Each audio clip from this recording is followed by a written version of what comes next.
પ્રતિ શુક્રવારીય ભગવદ્ ગીતા સત્સંગમાં આપ સૌનું હાર્દિક સ્વાગત છે.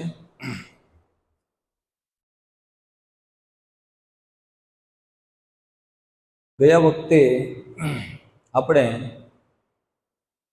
બીજા અધ્યાયમાંથી થોડા શ્લોકોને સ્પર્શ કરવાનો પ્રયત્ન કર્યો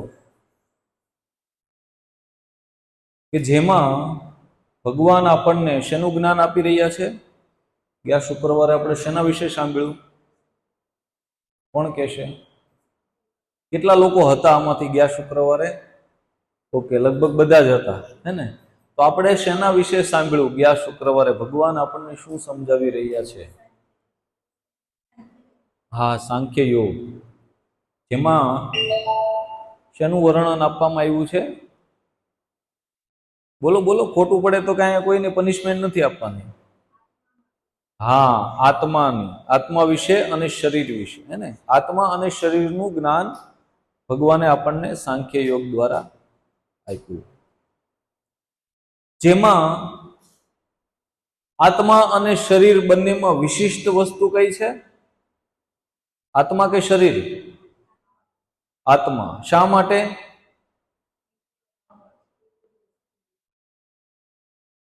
હા, અજન્મા છે. હાલો, બીજું કોણ કહેશે?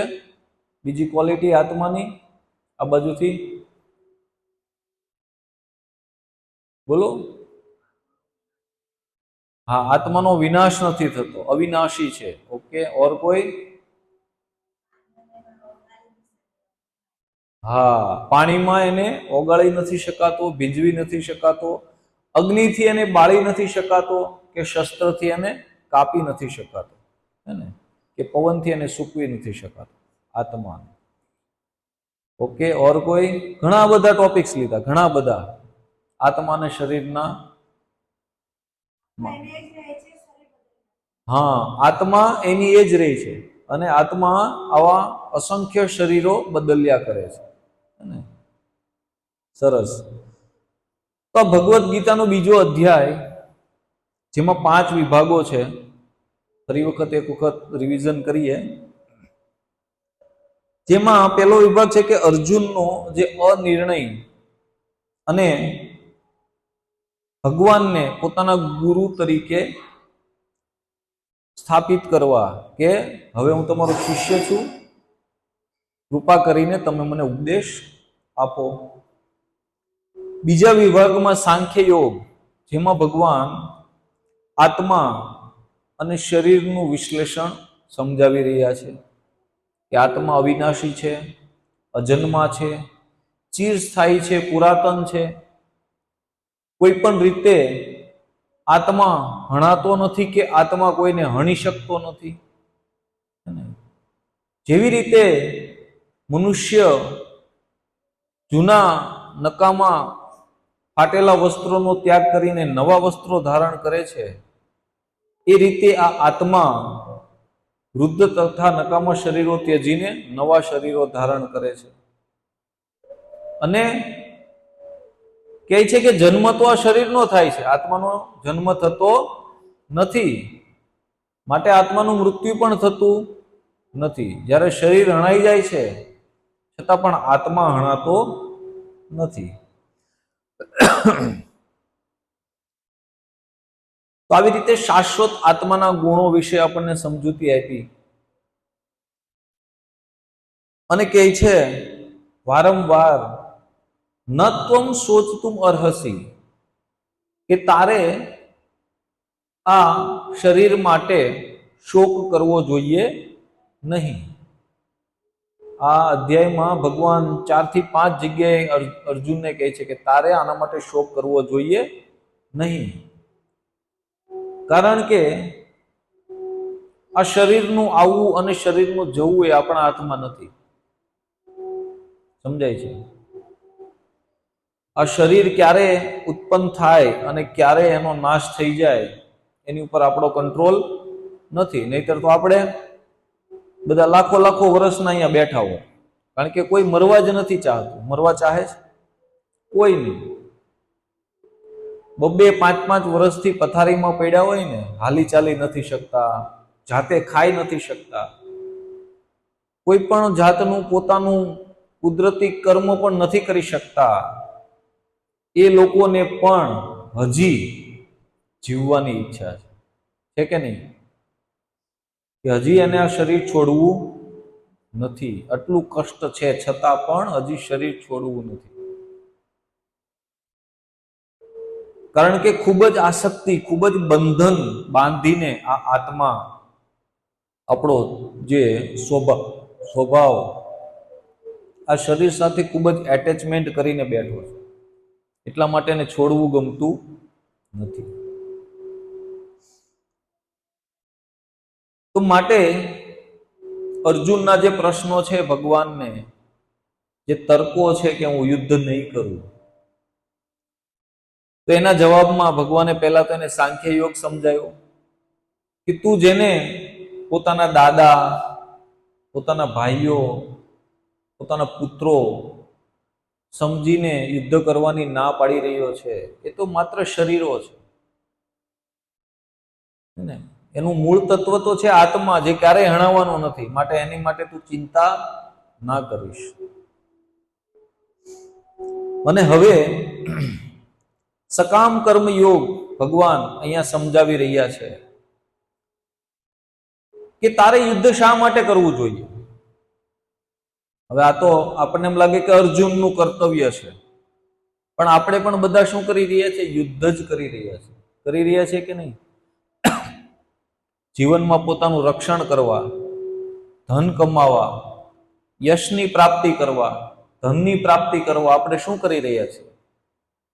રોજ સવારે આ યોદ્ધાઓ બધા ટિફિન લઈને ક્યાં ઉપડે છે? યુદ્ધ કરવા માટે નીકળે છે કે નહીં? કોઈ પોટલા લઈને નીકળશે, કોઈ ટિફિન લઈને નીકળશે, પોતાના અસ્ત્ર શસ્ત્રો છે આ. અને પહેલાના યુદ્ધો તો સારા હતા કે હારું સૂર્યાસ્ત થાય ને પછી યુદ્ધ વિરામ, પછી કોઈ લડાઈ ઝઘડો નહીં. પણ અત્યારે બિચારો થાક્યો પાક્યો ટિફિનનું ડબલું લઈને ઘરે આવે તો પણ ઘરે એક યુદ્ધ રાહ જોઈને બેઠું હોય છે કે તમને પેલું મગાવ્યું તો ન લાવ્યા, વિચારો કે હું ભૂલી ગયો ભાઈ, જાઓ લઈ આવો. આવા ઘણા ઘણા યુદ્ધો આપણે આપણા જીવનમાં સંઘર્ષ કરી રહ્યા છીએ. કોઈ ધન માટે, કોઈ આરોગ્ય માટે, કોઈ કીર્તિ માટે, કોઈ પદ માટે, કોઈ પ્રતિષ્ઠા માટે. તો ભગવાન કહે છે કે કર્તવ્યના રૂપમાં પણ યુદ્ધ કરવાથી તારા માટે સ્વર્ગના દરવાજા ખુલી જશે. કોને કહે છે? અર્જુનને. અને અર્જુનના માધ્યમથી આપણને બધાને કે મનુષ્યનું જે કર્તવ્ય છે એ કર્તવ્યના પ્રમાણે અગર જો મનુષ્ય સકામ કર્મ પણ કરે, સકામ કર્મ એટલે કે કાંઈ ફળની ઈચ્છા રાખીને કે હું આ કાર્ય કરીશ તો મને આ પ્રકારનું ફળ મળશે, મને પદ મળશે, પ્રતિષ્ઠા મળશે, કીર્તિ મળશે, ધન મળશે, આવું સકામ કર્મ કરીશ ને, પણ કેવી રીતે? કર્તવ્યના રૂપમાં. પોતાનું જે કર્તવ્ય છે એના રૂપમાં પણ જો તું કરીશ તો પણ તારા માટે સ્વર્ગના દરવાજા ખુલી જશે. અર્જુન કહેતો હતો ને કે મારે નર્કમાં જવું પડશે, જો હું આ બધાને હણીશ ને તો મારે નર્કમાં વાસ કરવો પડશે, મને પાપ લાગશે. તો અહીંયા ભગવાન બતાવી રહ્યા છે કે તને પાપ નહીં લાગે, તને પુણ્યની પ્રાપ્તિ થશે જો તું ધર્મ માટે યુદ્ધ કરીશ. ઉલટાનું ભગવાન કહી રહ્યા છે કે યુદ્ધ નહીં કરવાથી તને પાપ લાગશે. જો અગર તું યુદ્ધ નહીં કર્યું તો તને પાપ લાગશે, તારી કીર્તિનો ક્ષય થશે. તારી જે કીર્તિ છે ને એક મહાન વીર યોદ્ધા તરીકે, એનો પણ નાશ થશે અને લોકો તારી નિંદા કરશે. તારા આ દુશ્મનો, વિરોધી પક્ષવાળા તારી હસી ઉડાવીને તારી નિંદા કરશે અને સમાજ પણ તારી નિંદા કરશે.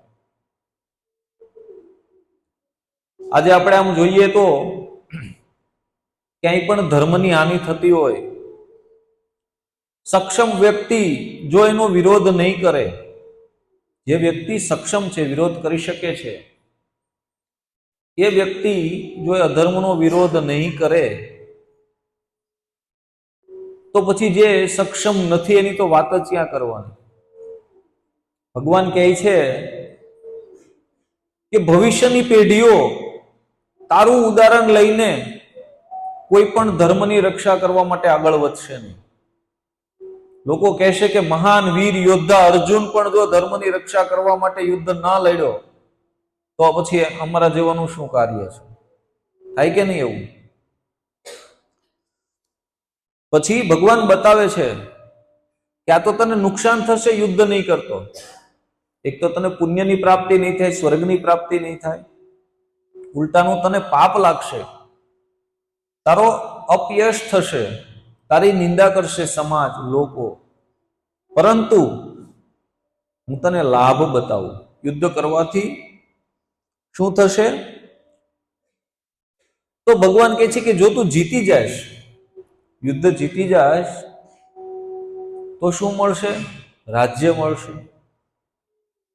અને જો તું હારી જાશ, હારી જવું મતલબ કે મૃત્યુ પામીશ, તો પણ તને સ્વર્ગની પ્રાપ્તિ થશે. એટલે કે બંને પક્ષમાં તારો જ લાભ છે જો તું યુદ્ધ કરીશ તો.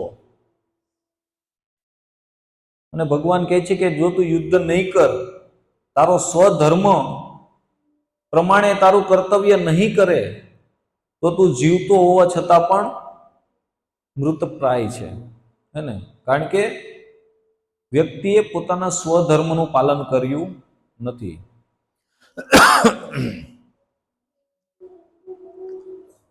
તો શ્લોકો દ્વારા ભગવાન કહે છે કે ક્ષત્રિય તરીકેનું તારો જે વિશિષ્ટ કર્તવ્ય કર્મ છે, ક્ષત્રિયનું કર્તવ્ય શું છે? ખ્યાલ છે કોઈને ક્ષત્રિયનું કર્તવ્ય? ખાલી બ્રાહ્મણોની, વૈશ્યોની? ઓકે. જો આપણે સમાજમાં ભગવાને 4 વર્ણ અને 4 આશ્રમની વ્યવસ્થા કરી છે. ખ્યાલ છે બધાને? જેને આપણે વર્ણાશ્રમ કહીએ છીએ. વર્ણાશ્રમ શબ્દ સાંભળ્યો હશે.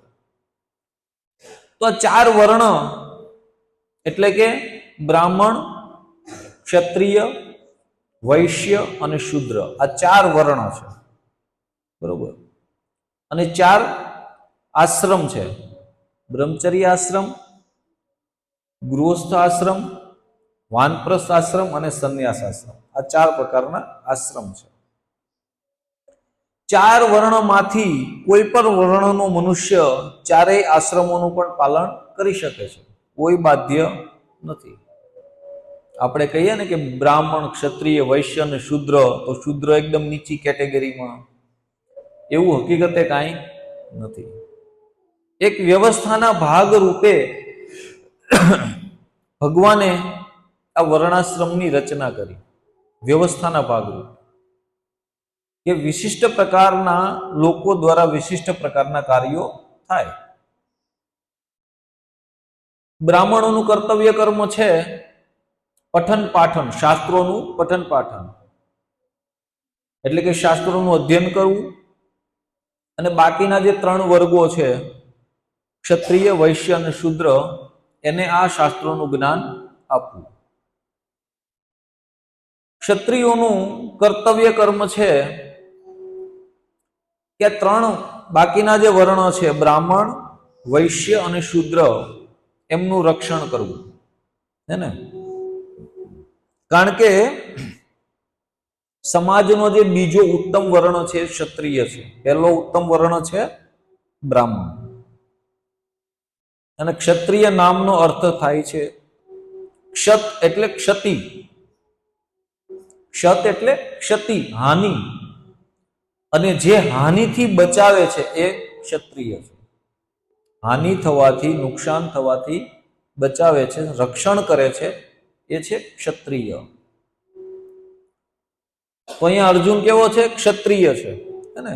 યોદ્ધા, રાજવી. અને એનું શું છે કર્તવ્ય? ધર્મની રક્ષા કરવી, પોતાના સમાજની સુવ્યવસ્થા માટે. કારણ કે જો ધર્મી રાજા હશે, ધર્મી યાની કે ધર્મનું પાલન કરવા વાળો રાજા હશે, તો એની નીચેની પ્રજા પણ ધર્મનું પાલન કરશે. અને બધા જ્યારે ધર્મનું પાલન કરે ત્યારે શું થાય છે? શું મળે છે? સુખ મળે છે, આનંદ મળે છે. બધા જ્યારે ધર્મનું પાલન કરે છે. પણ બધા જ્યારે અધર્મનું પાલન કરે તો દુઃખ મળે, કષ્ટ મળે, ચિંતા મળે, સંતાપ મળે, હે ને? તો અહીંયા કહે છે કે બ્રાહ્મણો જેમ યજ્ઞ અગ્નિમાં પશુઓનું બલિદાન આપીને સ્વર્ગલોકનું પાલન, સ્વર્ગલોકની પ્રાપ્તિ કરે છે બ્રાહ્મણો પહેલાના કાળમાં. અત્યારે એની જરૂર નથી, અત્યારે તો આહુતિ, હે ને? એવી જ રીતે રણ ક્ષેત્રમાં શત્રુઓને લડતા લડતા હણાયેલા રાજાઓ, એને પણ શેની પ્રાપ્તિ થાય છે? સ્વર્ગલોકની પ્રાપ્તિ થાય છે. જેટલા રણ મેદાનમાં મૃત્યુ પામે છે એ બધાને સ્વર્ગલોકની પ્રાપ્તિ થાય છે. તો અહીંયા કહે છે કે સ્વધર્મ બે પ્રકારના છે. દરેકનો ધર્મ હોય છે, હે ને? આપણે બે વર્ણ જોયા, બે વર્ણને લઈ લઈએ સાથે. ત્રીજો વર્ણ છે વૈશ્ય, હે ને? તો વૈશ્યનું કર્તવ્ય શું છે? પશુપાલન, ખેતી, હે ને? કે જેના દ્વારા સમાજને જરૂરી એવી વસ્તુઓ મળે, હે ને? ખેતીમાંથી બધું ધન ધાન્ય પાકે, હે ને? કપાસ, જેના દ્વારા વસ્ત્રો બને છે, હે ને? વૃક્ષો, જેના દ્વારા લાકડું મળે છે. તો આ સમાજને જરૂરી ચીજ વસ્તુઓનું ઉત્પાદન કરવું અને સમાજમાં એનું વિતરણ કરવું. અને ચોથું છે શુદ્ર. તેનું શું થાય છે?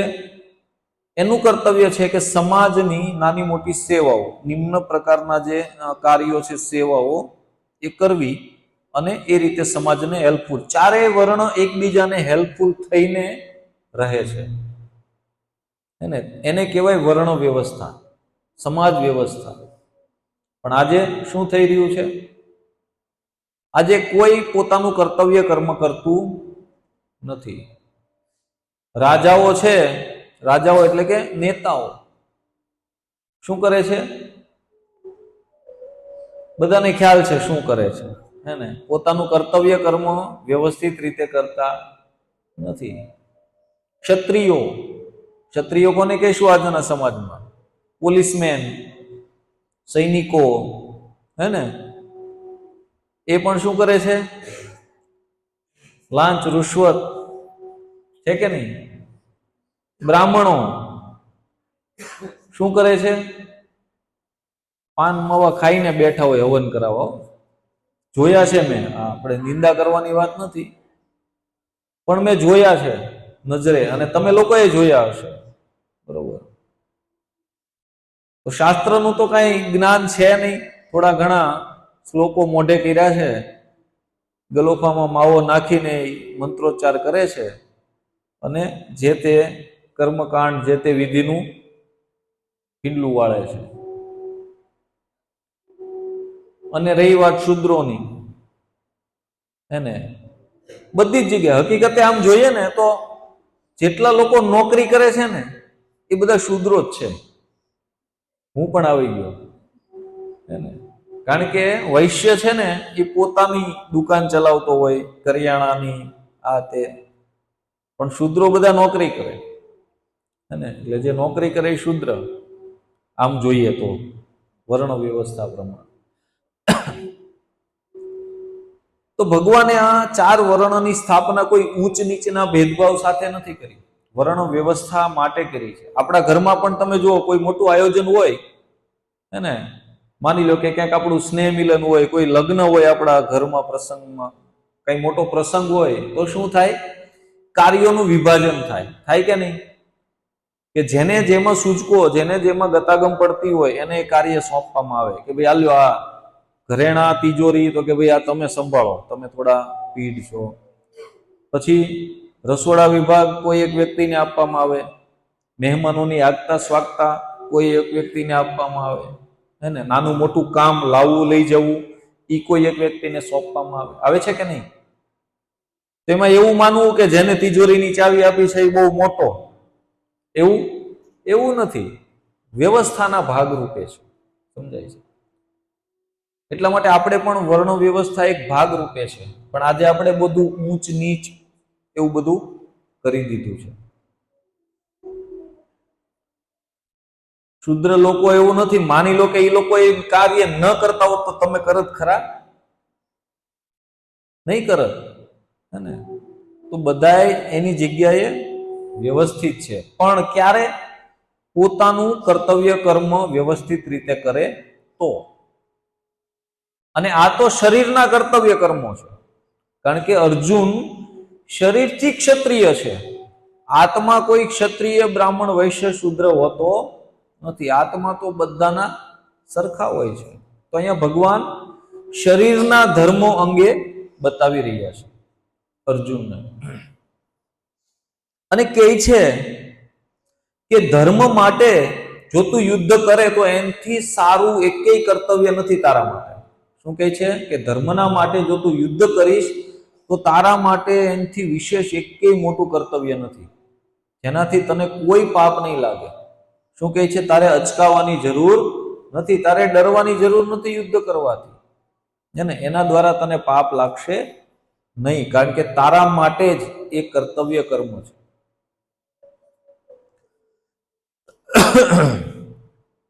પછી આગળ કહે છે કે હે પાર્થ, જે ક્ષત્રિયો માટે સ્વર્ગલોકના દ્વારો ઉઘાડનારું યુદ્ધ અને એના અવસરો વારંવાર નથી આવતા. કોઈ ભાગ્યશાળી ક્ષત્રિયના જીવનમાં જ યુદ્ધ કરવાનો અવસર આવે છે, બધાના ભાગ્ય યુદ્ધ કરવાનો અવસર આવતો નથી. અને કહે છે કે જે ક્ષત્રિયોને યુદ્ધ કરવાનો અવસર મળે તે ખરેખર ધન્ય છે. કોણ કહે છે? ભગવાન કહે છે. અને આપણે પણ જોઈએ છે કે આપણા દેશની સરહદો ઉપર પણ ક્ષત્રિયો, હે ને, યુદ્ધ કરવા માટે રાત ને દિવસ, ટાઢ, તાપ, વરસાદ, હે ને, ગરમી, ઠંડી, આ બધું સહન કરી રહ્યા છે. ઘણી વખત વિચાર આવે કે એ લોકો બહારના દુશ્મનોથી આપણું રક્ષણ કરે છે, હે ને? એ લોકોને શું લાગે કે અમે અહીંયા રક્ષણ કરીએ છીએ ને, અંદર બધા સુખ શાંતિ રહેશે, સેફ છે. અંદર આપણે શું કરી રહ્યા છીએ? લડાઈ ઝઘડા, હે ને, માર પીટ, આવું ચાલી રહ્યું, અંદર પણ ચાલી રહ્યું છે ને દેશમાં. તો ઘણી વખત લોકોનો પ્રશ્ન થાય કે ભગવાન તો આમાં બતાવી રહ્યા છે કે હિંસા કરવી, મારી નાખવાના, કહે છે ને ભગવાન આમાં. શું કહે છે? કે સામે ઉભેલા ને બધાને તારે હણવાના છે, હે ને? કારણ કે એ કોઈ શરીર છે, બધા, કોઈ આત્મા હણાવવાનો નથી. તમ તારે શરીરોને હણવામાં કઈ વાંધો નથી. તો આપણે પણ એવું વિચારીએ કે હવે આ દાદાનું શરીર ઘરડું થઈ ગયું છે, એને નવું શરીર અપાવી દઈએ. ઘણી જગ્યાએ લોકો એમ કહે છે કે કૃષ્ણ હિંસા ભડકાવે છે, કે હિંસાના ફેવરમાં છે, પણ એવું નથી. ભગવાન અહીંયા સુનિશ્ચિતપણે કહે છે કે ધર્મ માટે, ધર્મની રક્ષણ કરવા માટે, ધર્મની રક્ષા કરવા માટે અધર્મી કે જે ધર્મના વિરોધમાં છે એની હિંસા કરવી. બાકી તો આગળના અધ્યાયોમાં ભગવાન બતાવે છે કે એક નાનકડી એવી કીડી છે ને, એક નાનકડો એવો જીવ, એ પણ આપણી સમાન જ છે, એને પણ ભણી શકાતો નથી. આપણે બધા બેસી જઈએ ને ઓલા મચ્છરના રેકેટ લઈને, આપણો પણ વારો પડશે, અને અનંત વખત જો આપણે એવું કરશું તો. વર્ણાશ્રમ ધર્મમાં, ગૃહસ્થ ધર્મના અંતર્ગત ત્યાં સુધી કહેવામાં આવ્યું છે કે આપણા ઘરે કીડી મકોડા વંદા કાંઈ પણ આવે ને તો એને ભોજન આપવું જોઈએ. કીડીને લોટ જે કાંઈ એનું ભોજન હોય ને દેવું જોઈએ. અતિથિ છે, જો એ નથી દેતા ને તો પણ અપરાધી છે, ગૃહસ્થ માટેની વાત છે. અને જો તમારે એ લોકો નથી જોઈતા તો ઘરમાં એવું વાતાવરણ રાખો કે એ લોકો આવે જ નહીં. સમજાય છે? બાકી એને મારવાની વાત તો દૂર રહી, એની આગતા સ્વાગતા કરવાની છે. કરી શકશું આપણે? હા, આપણે એની બધી જીવ તો એમાં પણ છે ને કે નથી? એકેયની નહીં થાય આપણેથી. મકોડ આવશે તો થોડા કાંઈ આપણે એને દેશું, કીડી આવશે તો નાખશું કાંઈ? નહીં નાખીએ. એકેયની નહીં કરી શકીએ. પણ એટલા માટે કહે છે કે જો એ લોકોને તમારે ઘરમાં નથી જોઈતા તો ઘરને એટલું ક્લીન રાખવું કે એ આવે નહીં ને આપણે મારવા નહીં. બરોબર? તો અહીંયા ભગવાન હિંસાના ફેવરમાં નથી, પણ અધાર્મિક પ્રવૃત્તિઓ હે ને, અધાર્મિક પ્રવૃત્તિઓના વિરોધમાં છે ભગવાન.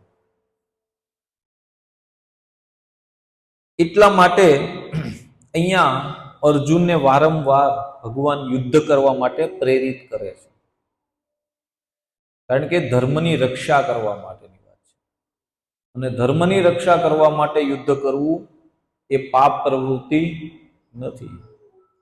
હા, જો પોતે અર્જુન પોતાનો યશ વધારવા માટે કે હું એટલો મહાન છું, હું આ બધાને મારી શકું છું, એટલા માટે જો અર્જુને યુદ્ધ કર્યું હોત ને તો એને પાપની પ્રાપ્તિ થાત, તો એ નરકમાં જતે.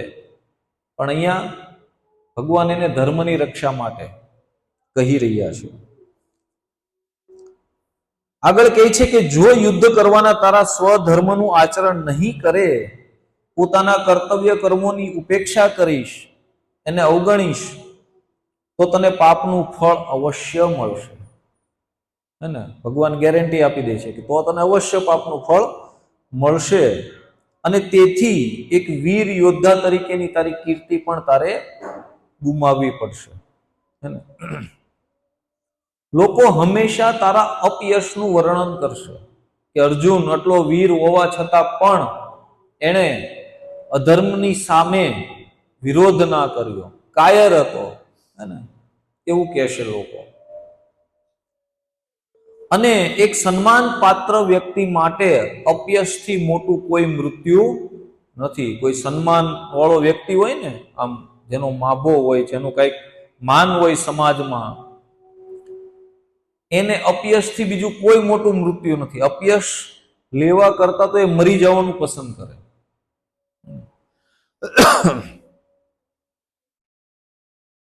ભગવાન આગળ કહે છે કે જે મહાન યોદ્ધાઓ તારા નામ તથા તારા યશ વિશે બહુ ઊંચો અભિપ્રાય ધરાવે છે, તેઓ માની લેશે કે તે ભયના કારણે, ડરના કારણે તે યુદ્ધ મેદાન છોડી દીધું, અને તેથી તેઓ તને કાયર ગણશે. કે અર્જુન એક કાયર વ્યક્તિ હતો કે જેણે યુદ્ધમાં મૃત્યુના ડરથી ધર્મનું રક્ષણ ના કર્યું. તારા શત્રુઓ જે સામે ઊભા છે ને યુદ્ધ કરવા માટે, તારા શત્રુઓ તને કડવા વેણ કહેશે, અને આ તારા કડવા વેણથી તારું વર્ણન કરશે સમાજમાં કે જો આટલો કાયર છે, નામર્દ છે. અને તારું જે સામર્થ્ય છે ને, તારું બળ, તારી શક્તિ, એને ધિક્કારશે લોકો. અને તારા માટે આનાથી મોટું બીજું દુઃખ શું હોઈ શકે? એક ક્ષત્રિય માટે, એક ક્ષત્રિયને કોઈ એમ કહે કે તું કાયર છો, એનાથી મોટું દુઃખ એના માટે બીજું કાંઈ જ નથી. કારણ કે અર્જુન એક એવો વિખ્યાત યોદ્ધા હતો એ સમયમાં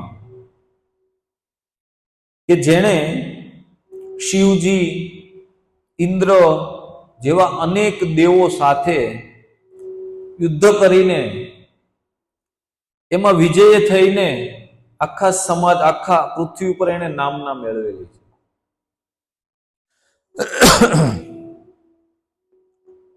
અર્જુને શિવજીને પણ હરાવીને એને પ્રસન્ન કર્યા છે. શિવજી અને અર્જુનનું યુદ્ધ થયું, એમાં અર્જુને શિવજીને પણ હરાવ્યા. અને હવે ઘણી આપણે હારી જાય તો આપણે પ્રસન્ન થઈએ, આપણે તો ઓર ઉલટાના ક્રોધે ભરાઈએ, હે ને? પણ અહીંયા શિવજી એના ઉપર પ્રસન્ન થયા. દ્રોણ પણ એના ઉપર પ્રસન્ન થાય છે અને એને આશીર્વાદ આપે છે અને વિશિષ્ટ વિશિષ્ટ પ્રકારના શસ્ત્રો અસ્ત્રો આપે છે. એને શિવજી, ઇન્દ્ર, દ્રોણ આ બધાએ અર્જુનને ભેટના રૂપમાં વિશિષ્ટ પ્રકારના શસ્ત્રો આપ્યા છે. અને સ્વયં દ્રોણાચાર્ય, અર્જુનના ગુરુએ એના ઉપર પ્રસન્ન થઈને એવું અસ્ત્ર એને આપ્યું કે અર્જુન પોતાના ગુરુને પણ મારી શકે. વિચાર કરો કેટલા પ્રસન્ન હશે ગુરુ દ્રોણ અર્જુન ઉપર કે ભાઈ આ અસ્ત્ર હું તને આપું છું જેનાથી તું તારા ગુરુને પણ મારી શકીશ. સમજાય? વિચાર કરો, પોતાના મરવા માટે પોતે મરી જાય એવું અસ્ત્ર એને અર્જુનને આપી દીધું. આ રીતે પોતાના ધર્મપિતા ઇન્દ્ર, શિવજી, ગુરુ દ્રોણ અને એવા અનેક અનેક વીર યોદ્ધાઓ પાસેથી અર્જુને અનેક અનેક આપણે કહે ને મેડલો મેળવાતા, હે ને? આ બધા યુદ્ધમાં જીતીને શું મળે? અને વીરતા પુરસ્કાર મળે છે ને અહીંયા. તો એવી રીતે અર્જુને બહુ બધા આવા એવોર્ડ, મેડલ અથવા સન્માન પ્રાપ્ત કર્યા છે. એટલા માટે ભગવાન વારંવાર એને યાદ દેવરાવે છે કે તું કોઈ સામાન્ય યોદ્ધા નથી. આ બધા લાભ, નુકસાન, આ બધા દ્વંદ્વોને છોડી દે, ઉઠ, ઊભો થા અને યુદ્ધ કર, જે તારું કર્તવ્ય છે. એવી રીતે આપણા પણ ઘણા બધા કર્તવ્ય છે મનુષ્ય તરીકેના, હે ને? કેટલા કેટલા કર્તવ્ય છે? અસંખ્ય છે. અને ગૃહસ્થોને તો બહુ જ કર્તવ્યો છે. ગૃહસ્થો ઉપર ક્યારેક આપણે ગૃહસ્થ ધર્મ વિશે જાણીશું કે ગૃહસ્થ ધર્મ એમાં આપણને ભોગ વિલાસની છૂટ મળે છે, હે ને? પરંતુ સાથે સાથે જવાબદારીઓ પણ એટલી જ વધે છે.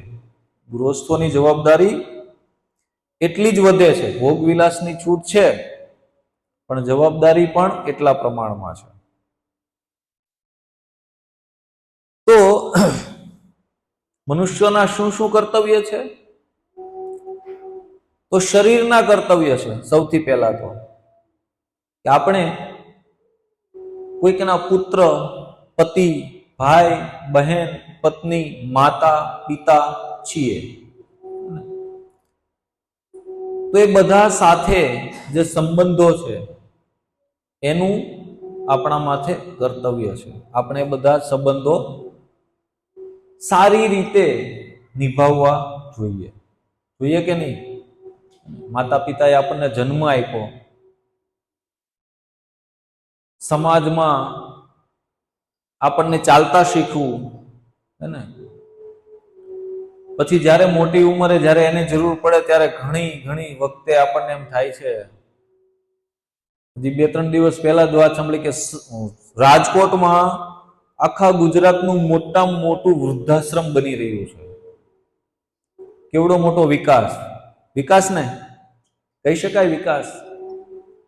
દુર્ગતિ છે, સમાજની દુર્ગતિ છે.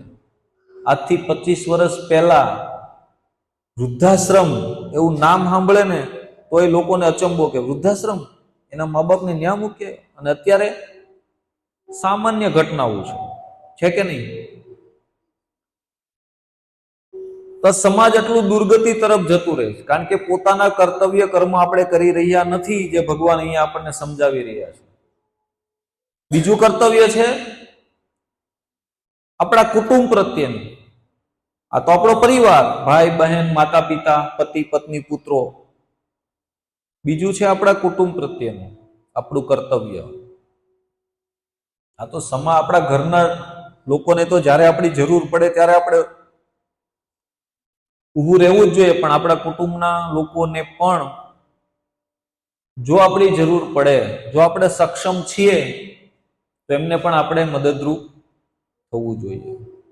સમાજને, હે ને, આખા સમાજને, સમાજ મીન્સ ચારેય વર્ણ, કે અમારો પટેલ છે, કે અમારો ક્ષત્રિય છે, કે અમારી જ્ઞાતિનો છે, ત્યાં સુધી સીમિત થવું જોઈએ નહીં. કારણ કે ભગવાને કેટલી મોટી વિચાર શક્તિ, દ્રષ્ટિ આપણને આપી છે. વસુધૈવ કુટુંબકમ. વસુધૈવ એટલે વસુધા. વસુધા કહેતા પૃથ્વી, અને આખી પૃથ્વીના જીવો એક ફેમિલી છે, કુટુંબ છે, હે ને. અને આપણે ક્યાં સુધી આપણી અધોગતિને લઈને પહોંચી ગયા છીએ, જો કે આપણે આપણા ઘરના સભ્યોને પણ ફેમિલી માની રહ્યા નથી. એક ભાઈ પોતાના સ્વાર્થ માટે પોતાના બીજા ભાઈનું અહિત કરતા અચકાતો નથી. અને કેટલી અધોગતિમાં આપણે જીવી રહ્યા છીએ આમ જોઈએ તો. અત્યારનો જે સમાજ, હમણાં સુરતનો એક કેટલો ખતરનાક એક હા, કે એક વ્યક્તિએ પોતાની માતા, પોતાના પિતા, પોતાની પત્ની, પોતાના બાળકો બધાને ટૂંકમાં શસ્ત્રથી બધાને ઈજા પહોંચાડી. 2 જણા તો એમાં મૃત્યુ પામ્યા. તો આટલો અધોગતિ તરફ સમાજ જઈ રહ્યો છે. અને એટલા માટે જ આજે અમે ઘરે ઘરે જઈને કહીએ છીએ કે ભગવદ્ ગીતા વાંચો. ભગવદ્ ગીતાની સમાજમાં ખાસ જરૂર છે. 2-5 શ્લોક, 2-5 શબ્દો પણ જો જીવનમાં ઉતરશે ને તો પણ આપણું કલ્યાણ છે. અને એ કલ્યાણ બીજે ક્યાંયથી નહીં થાય, આપણા ઘરમાં જ થશે. આપણા ઘરમાંથી જ એનો ફાયદો મળવાની શરૂઆત થશે. પણ હજી લોકોને આંખો ખુલતી નથી. ચોથું કર્તવ્ય છે દેશ માટે. આપણે જે દેશમાં, જે ભૂમિએ આપણને પોષણ આપ્યું છે, હે ને, આપણને જીવન જરૂરિયાતની વસ્તુઓ આપી છે, તે ભૂમિ માટે, દેશ માટે પણ આપણું કર્તવ્ય છે. જ્યારે જ્યારે દેશને જરૂર પડે તો તન, મન, ધન કોઈ પણ રીતે આપણે હેલ્પફુલ થવું જોઈએ. અને સૌથી વધારે વિશિષ્ટ આખી દુનિયા એટલે કે આ પ્રકૃતિ, હે ને, આ પ્રકૃતિને પણ આપણે હેલ્પફુલ થઈને રહેવું જોઈએ. પ્રકૃતિનું પણ રક્ષણ કરવું એ આપણા બધાનું કર્તવ્ય છે. પણ આજે આપણે પ્રકૃતિનું જ નિકંદન કાઢવા માટે કટિબદ્ધ થઈ ગયા છીએ. એવું લાગી રહ્યું છે કે જાણે બધાએ પ્રતિજ્ઞા લીધી છે કે અમે બહુ જ ઓછા સમયમાં આ પ્રકૃતિનો નાશ કરી દેશું. થાય છે ને આટલું બધું વાયુનું પ્રદૂષણ, ઔદ્યોગિક ક્રાંતિ આપણે જેને કહીએ છીએ, હે ને, ધુમાડા, બધું. હું ને તમે બધા આવી ગયા. ગાડી તો બધા વાપરીએ જ છીએ ને, બરોબર. તો આવી રીતે પ્રકૃતિ પણ ભગવાનની જ શક્તિ છે, ભગવાનનો જ એક પ્રોપર્ટી છે પ્રકૃતિ. ભગવાન 7મા અધ્યાયમાં કહે છે, ભૂમિરાપો ન લો વાયુ ખમ મનોર્બુદ્ધિ એવચ અહંકાર ઇતિ યમે ભિન્ના પ્રકૃતિ અષ્ટધા. શું કહે છે? પૃથ્વી, જળ, અગ્નિ, વાયુ, આકાશ આ મારી શક્તિઓ છે. અને મનુષ્યોનું કર્તવ્ય છે કે એનું પણ રક્ષણ કરવું જોઈએ. પણ આજે આડે ધડ વૃક્ષો કાપીએ છે રોડ રસ્તા બનાવવા માટે. આપણને નવાઈ લાગે, દુનિયામાં એવી એવી વસ્તુઓ મનુષ્યોએ કરી છે ને કે આપણને નવાઈ લાગે કે આ થાય જ નહીં. મનુષ્યો ભેગા થાય તો સમુદ્ર સૂકવી શકે ખરો? દુનિયામાં એક સમુદ્ર એવો છે કે જે મનુષ્યએ સૂકવી નાખ્યો. ખ્યાલ છે કોઈને? વાંચ્યું છે, સાંભળ્યું છે કોઈએ? અરાલ સમુદ્ર, જાણજો. આપણી કલ્પના બહાર આજે મનુષ્ય પોતાની પ્રકૃતિથી વિરુદ્ધ કાર્ય કરી રહ્યા છે. જે મનુષ્યોની પ્રકૃતિ નથી, પણ એનાથી વિરુદ્ધ કાર્યો કરી રહ્યા છીએ. કારણ કે ધર્મને સાથે લઈને આપણે કાર્ય નથી કરતા, એટલા માટે. મનુષ્યો પોતાનું કર્તવ્ય કર્મ નથી કરતા, એટલા માટે. થોડા ઘણા પૈસા માટે આપણે કોઈનું અહિત કરતા અચકાતા નથી. પૈસા ક્યાં સુધી રહેવાના છે? રહેશે? સદાયના માટે રહેશે? નહીં રહે. છતાં પણ આપણે પૈસાના લોભથી કોઈનું અહિત કરી દેશું. પણ એ કર્મ જ્યાં સુધી એનું ફળ નહીં આપે ને ત્યાં સુધી શમન નહીં થાય, અને આપણે એ પરિણામો ભોગવવા તૈયાર રહેવું જોશે. અને એટલા માટે ભગવાન અહીંયા બતાવી રહ્યા છે, આગળ બતાવશે કર્મના વિભાગમાં, કે તું એવું નહીં સમજતો કે તું કર્મના ફળથી અજાણ છો તો તને કર્મનું ફળ નહીં મળે. તને કર્મનું ફળ તો ગમે એ રીતે મળશે, ભલે તું જાણતા કરે કે અજાણતા કરે. માટે તું જાણી લે કે કેવા પ્રકારનું કર્મ મારા માટે યોગ્ય છે. પણ આજે બીજાઓની તો વાત જ જવા દો, પ્રકૃતિની વાત જવા દો, દેશની વાત જવા દો, સમાજની વાત જવા દો, કુટુંબની વાત જવા દો, ફેમિલીની વાત જવા દો, વ્યક્તિને પોતાની પણ પડી નથી. એને પોતાની પણ એને સંભાળ રાખવી નથી. ન ખાવાનું ખાશે, ન પીવાનું પીશે, છે કે નહીં? તો પછી બીજાની તો ક્યાં હેલ્પ કરવાની વાત છે? પોતાની જાતની પણ હેલ્પ કરી શકતા નથી. ને ભગવાન કહે છે કે તું તારી મદદ કર, તું તારી હેલ્પ કર, ત્યારે હું તને હેલ્પ કરીશ. જો તું પોતે તારી હેલ્પ નહીં કરતો, હું પણ તારી હેલ્પ કરી શકીશ નહીં. અર્જુનને કહે છે કે યુદ્ધ તું કર, હું તારી હેલ્પ માટે ઉભો છું, પણ જો તું યુદ્ધ નહીં કર તો હું તારી કોઈ પણ રીતે મદદ કરી શકીશ નહીં. એટલે આપણે સૌ પહેલા આપણે પોતાની હેલ્પ કરવા માટે વિચારવું જોઈએ. આગળ ભગવાન કહે છે કે આ તો બધા સકામ કર્મોની વાત થઈ, કે તું યુદ્ધ કરીશ તો તને પુણ્ય મળશે, તને રાજ્ય મળશે, તને સુખ સાહેબી મળશે, ને પણ કહે છે કે એનાથી આગળ શું છે? તો ભગવાન કહે છે કે તું નિષ્કામ કર્મ કર.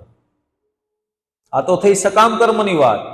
કીર્તિ માટે, યશ માટે, રાજ્ય માટે, સુખ ઉપભોગ માટે, હે ને, એ બધા માટે તો તું કરીશ યુદ્ધ તો તને લાભ થશે, પુણ્ય મળશે, કારણ કે તું ધર્મની રક્ષા માટે કરે છો. પણ કહે છે આગળ કે સુખ દુઃખે સમીકૃત્વા લાભ લાભો જયો જય. શું કહે છે ભગવાન? કે સુખ અથવા દુઃખ, હાનિ કે લાભ, જય કે પરાજય, એના વિશે વિચાર કર્યા વગર શું કરવાનું છે? યુદ્ધ કરવા ખાતર યુદ્ધ કર. એટલે કે ધર્મની રક્ષા માટે પોતાનું કર્તવ્ય સમજીને યુદ્ધ કર. હે ને? ઘણી વખત શું થાય કે ભાઈ મને કાંઈ બહુ રસ નથી આ બધું લગ્નમાં જવું ને આ તે ને બધું, પણ આપણે શું કરીએ કે નહીં, વ્યવહાર સાચવવા જઈ આવીએ, મોઢું બતાવી આવે. આપણે એવું કહીએ ને, મોઢું દેખાડીને વહી આવશું, થાય કે નહીં? ભગવાન કે તું એના માટે કર. આ લાભ, નુકસાન, જય, પરાજય, હે ને, એનું તું ચિંતા, એનો તું વિચાર નહીં કર. કારણ કે ભગવાન કહે છે કે જો તું આ પ્રમાણે જીવન જીવીશ ને તો તને ક્યારેય પાપ નહીં લાગે. પણ આપણે શું કરીએ છીએ? આમ કરીશ તો મને લાભ થશે, અને આમ નથી કરવું નહીતર નુકસાન થશે. આ બધું આપણે કરીએ છીએ. કારણ કે ભગવાન કહે છે કે હવે હું તને નિષ્કામ ભાવે કર્મ કરવા વિશે સમજાવું, કે નિષ્કામ ભાવે કર્મ કરવાથી શું પ્રાપ્ત થાય છે. તો હે પૃથા પુત્ર, હવે તું સાંભળ કે તું એવા જ્ઞાનથી કર્મ કરીશ તો તું કર્મના બંધનથી મુક્ત થઈ શકીશ, મુક્ત રહી શકીશ. પણ જો લાભ, હાનિ, જય પરાજય, યશ અપયશ એવા વિચારો દ્વારા પ્રેરિત થઈને તું કોઈ પણ કાર્ય કરીશ તો તું બંધનમાં આવી જશ. શું કહે છે ભગવાન? સિમ્પલી રીતે સમજાવી રહ્યા છે કે પાપ કરીએ તો પણ બંધન છે અને પુણ્ય કરીએ તો પણ બંધન છે. થાય ને વિચાર કે હારું પાપ ને પુણ્ય બંને કેવી રીતે બંધન? કેટલા લોકો ભગવદ્ ગીતા કોર્સ કરવાના છે? ઓકે, એ બધાને એ જે કર્મનો વિભાગ આવશે એમાં વિશેષ રીતે જાણવા મળશે. તો અર્જુન કહે છે કે એ તો કેવા પ્રકારનું કર્મ છે અને એનાથી શું મળશે? તો ભગવાન હવે બુદ્ધિ યોગ સમજાવી રહ્યા છે, જેમાં ભગવાન નિષ્કામ કર્મ વિશે અર્જુનને જ્ઞાન આપી રહ્યા છે. અર્જુન દ્વારા આપણને નિષ્કામ કર્મ. ભગવાન કહે છે નેહા વિક્રમ નાશોસ્તિ પ્રત્યવાયો ના વિદ્યતે સ્વલ્પમ અપ્યસ્ય ધર્મસ્ય ત્રાયતે મહતો ભયા. શું કહે છે?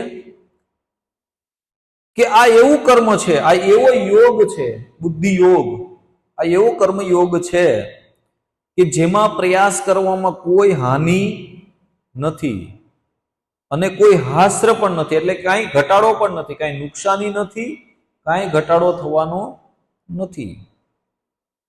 અને કહે છે કે આ માર્ગમાં કરેલી થોડી ઘણી પણ પ્રગતિ, આ માર્ગે કદાચ થોડો ઘણો પણ વ્યક્તિ આગળ વધે છે આ યોગમાં, આ કર્મ યોગમાં, નિષ્કામ કર્મ યોગમાં, તો ભગવાન કહે છે કે એ વ્યક્તિનું મહાન ભયમાંથી રક્ષણ થાય છે.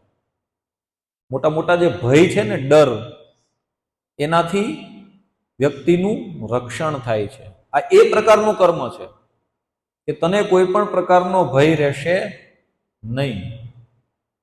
અત્યારે તને ભય છે, ભય મરી જવાનો નથી, પણ આ બધા હણાઈ જશે, પાપ લાગશે, પ્રજા વર્ણશંકર થશે, હું કોની સાથે સુખ ભોગવીશ, આ બધો જે તને ભય છે, શું કહે છે ભગવાન? કે આ નિષ્કામ કર્મ કર, કર્તવ્ય સમજીને યુદ્ધ કર, જેથી કરીને તને કોઈ ભય રહેશે નહીં. અને આપણે પણ કંઈક એવી જ રીતે કર્મ કરવું જોઈએ જેથી કરીને આપણે ભયથી મુક્ત થઈ શકશું.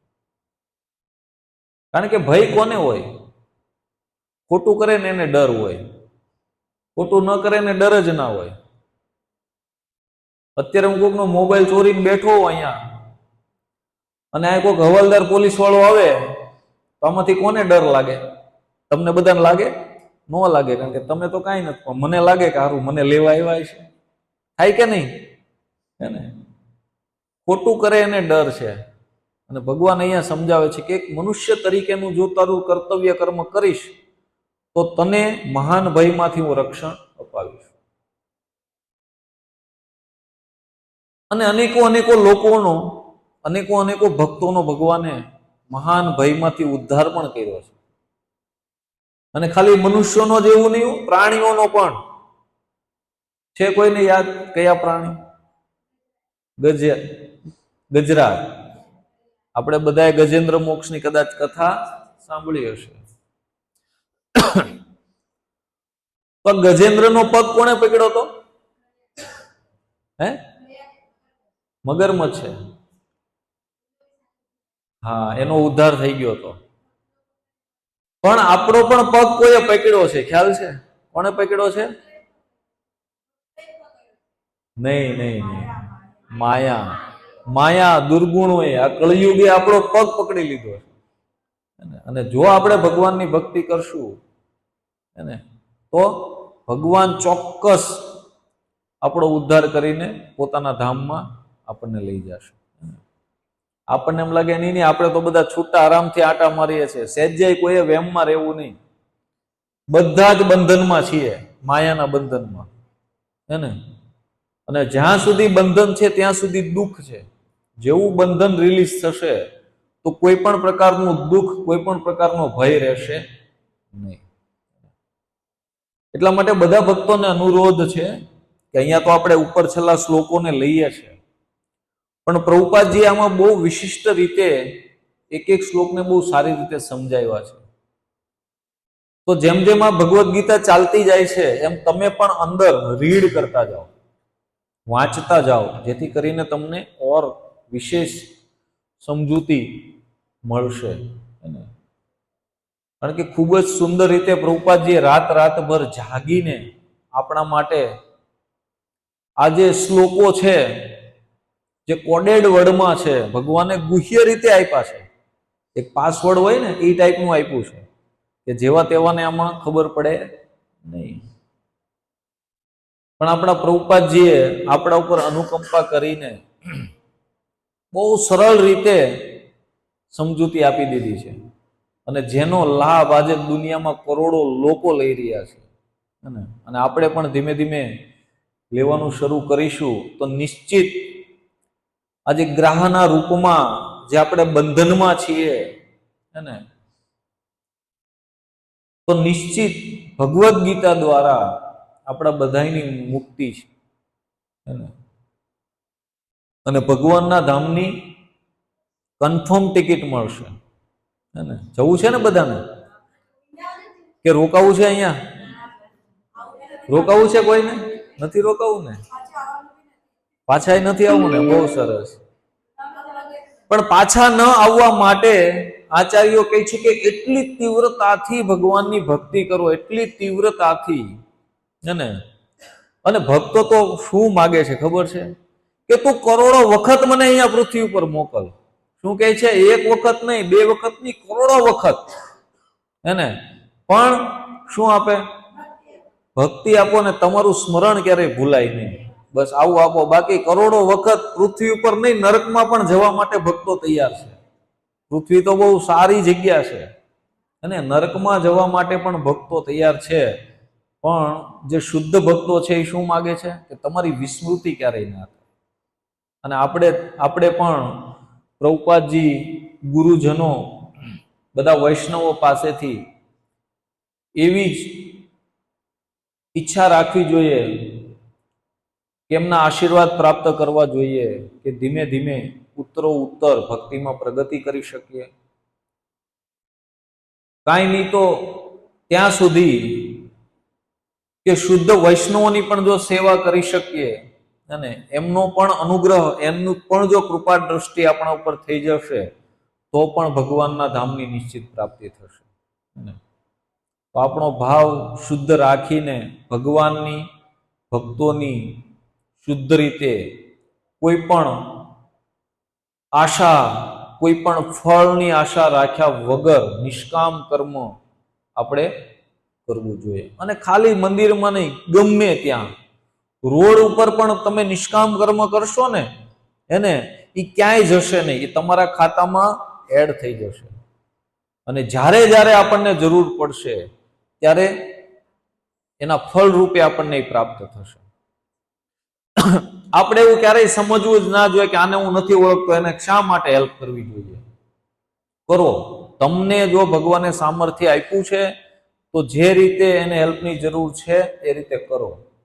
કારણ કે ગમે ત્યાંથી એ કર્મ યુટર્ન ગમે એવું કરીને તમારી પાસે પાછું આવશે. સારું હશે તો પણ પાછું આવશે, અને ખરાબ હશે ને તો પણ પાછું આવશે. આ 100% છે. અને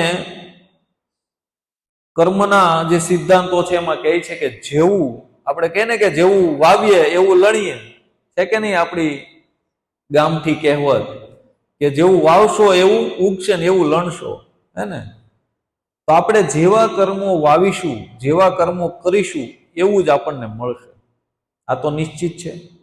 એટલા માટે ભગવાન આપણને સમજાવી રહ્યા છે કે સકામ કર્મો કર. પાપ કરવા કરતા તો સકામ કર્મ કરવું સારું. પાપ કરવા એની કરતા તો કંઈક ઈચ્છાથી પણ વ્યક્તિ મંદિરે આવે તો પણ સારો છે. ભલે ભગવાન પાસે ધન માગે, ભગવાન પાસે પદ માગે, પ્રતિષ્ઠા માગે, હે ને, પત્ની માગે, પતિ માગે, અને કાંઈ પણ માગે, પણ ભગવાન પાસે, હે ને, તો પણ સારું છે. પણ હજી એનાથી ઉપરની એક ભક્તિ છે. ભગવાન કે છે નિષ્કામ કર્મ, કે કાંઈ ફળની આશા વગર, કે ભગવાન હું તમારો છું, તમે મારા છો. પ્રભુપાદજીએ જ્યારે 2 મિનિટ લઈશ, પ્રભુપાદજી જ્યારે વિદેશ જતા હતા એમના ગુરુ મહારાજની આજ્ઞાથી પ્રચાર કરવા માટે કૃષ્ણ ભક્તિનો, તો એ જલદૂત નામના શિપમાં માલવાહક જહાજ હતું, પેસેન્જર જહાજ નહોતું, કોઈ સગવડતા નહોતી, બરોબર છે. એમાં જતા હતા. પ્રભુપાદજીને એટેક આવ્યા, બરોબર. પ્રભુપાદજી એક બહુ સુંદર ભગવાનને ઉદ્દેશીને એક કવિતા લખે છે, જેને કહેવાય છે માર્કીને ભાગવત. આપણે બહુ સુંદર છે, આપણે એક સેશનમાં લઈશું, બહુ સમજવા જેવું છે, અને આપણે પણ એવો ભાવ આપણા જીવનમાં લાવવા જેવું છે. ભગવાનને ઉદ્દેશીને પ્રભુપાદજી લખે છે એક લાઈનમાં કે મને ખબર નથી કે તમે શા માટે મને આ ભૌતિક, કારણ કે દુનિયાનું સૌથી ભૌતિકમાં ભૌતિક કોઈ જગ્યા હોય ને તો એ અમેરિકા, અને એમાં પણ સૌથી વધારે ભૌતિકવાદી જગ્યા હોય તો ન્યુયોર્ક.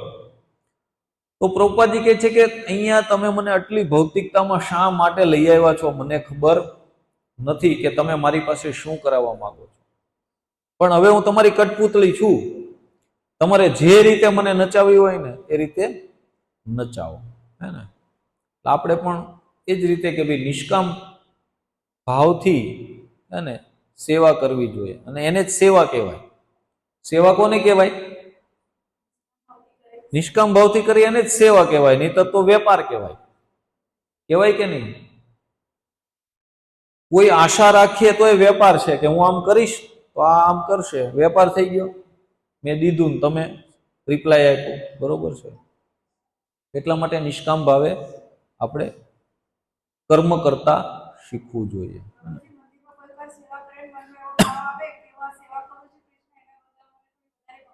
હા હા, ચાલે ચાલે. અને આપણે પણ આપણા ગ્રુપમાં હમણાં જ્યારે આપણે બધા રેગ્યુલેટ થઈ જશું તો આપણે મહિનામાં એક રવિવાર આપણા મંદિરમાં સેવા કરવાની છે, હે ને, આપણી ભક્તિમાં પ્રગતિ કરાવવા માટે. હા જઈ શકીએ, પણ ત્યાં લિમિટેશનમાં જઈ શકશું, કારણ કે બધા ત્યાં પહોંચી શકે ન પહોંચી શકે. એ પણ પ્રભુપાદજીનું ઘર છે, આ પણ પ્રભુપાદજીનું ઘર છે. અહીંયા પણ ઓછી સેવા નથી, આપણે લાગેલા નથી ને, એટલે આપણને એમ લાગે કે આ બધું તો ચાલે છે, હે ને. પણ એક વખત લાગશું ને ત્યારે ખબર પડશે કેટલી સેવાની જરૂર છે, હે ને. આપણે એક સન્ડે આપણે જોડાશું, દર મહિનામાં એક સન્ડે આપણી સેવા હોય છે, બરોબર. હું ગ્રુપમાં મૂકીશ, અને બધા 2 જ કલાક હશે, પણ બહુ આનંદ આવશે. જોડે મળીને સેવા કરવાનો બહુ જ મજા આવશે, હે ને. આવશો ને બધા? સરસ, ચાલો. કોઈનો કઈ પ્રશ્ન હોય અથવા કોઈને કઈ કહેવું હોય તો પૂછી શકે છે, કહી શકે છે. કોઈનો કઈ પ્રશ્ન?